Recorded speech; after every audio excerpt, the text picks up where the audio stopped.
All right, folks, another video tutorial on the PHET simulation. I want to get a little into more detail about the individual components. So first of all, I just wanted to talk about different things you can do, just in case you guys get questions. So when I drag something out, obviously I can use that different component. So say it's a battery, say it's a wire, say it's a bulb, whatever that component is. Couple things. One, if I click on the component itself, like let's say the battery, it'll bring up some options of things you can change. So for example, here I'm changing the voltage. Okay, I can click on the light bulb. I can change its resistance. I can click on the wire. Nothing there changes. Okay, because wires we're just going to assume are just connections. Okay. Let's say I want to rotate one of these items because notice they're all aligned based on what it shows there. So I might need to like rotate things around so it looks nice. So if I want to, let's say, rotate my battery, all I got to do is click on one of the endpoints and I can drag it and move it all the way full circle and rotate it through. Okay.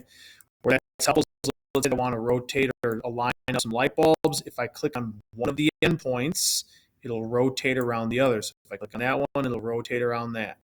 Okay, so it might be helpful, for example, if I want to line up a simple circuit, maybe I'll line it up like that and I'll take a wire and connect it here, and I take another wire to connect there. Okay, now another thing is I make a simple circuit and make my connections. What if I want to break a connection to add more things in here?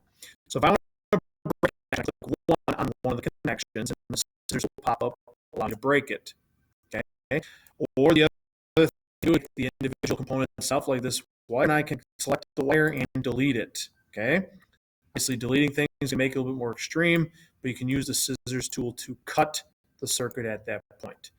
All right, so again, that's just showing how you can change some of the components and all that. So what I'm going to get into next, actually measure the different things within a circuit. So the two tools we use to measure is what's called a voltmeter and an ammeter. Okay, voltmeter is going to measure voltage. The ammeter is going to measure current. They're both going to be used to measure things, but they're both used differently.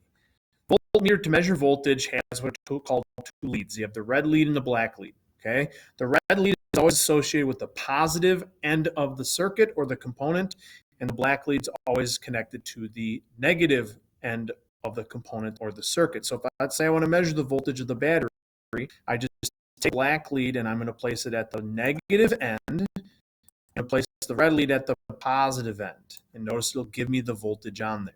Okay, and I can do that amongst other components of the circuit.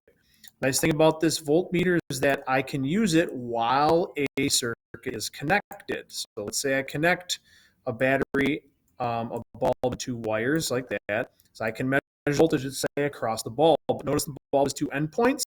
I'd place the red lead on one endpoint and the black lead on the other. Okay. Now notice as I do that, notice the voltage here is negative. The reason why it's negative is because I have the black lead attached to the part of the endpoint of the component that's attached to the positive, and the red is attached to the endpoint of the component that's attached to the negative. So I actually have my lead switched here. So if that's ever the case, I want to do is switch my two leads. Notice how I get a positive voltage. Okay, if it comes up negative, that just means that you're doing it backward. Okay. So that's how you use multimeter. I want to use the ammeter to measure current. This one's a little bit different. To measure current, I have to place this within my circuit. So to do that, I need to break my circuit at one point, and I'm simply going to add this ammeter into the circuit by filling it into that opening right there. Notice that the electrons are flowing through this. It's kind of like a turnstile. It's got to go through so that I can measure the current going through the circuit. All right, so this is just a quick little tutorial on some of the things you can change, as well as using some of the meters in order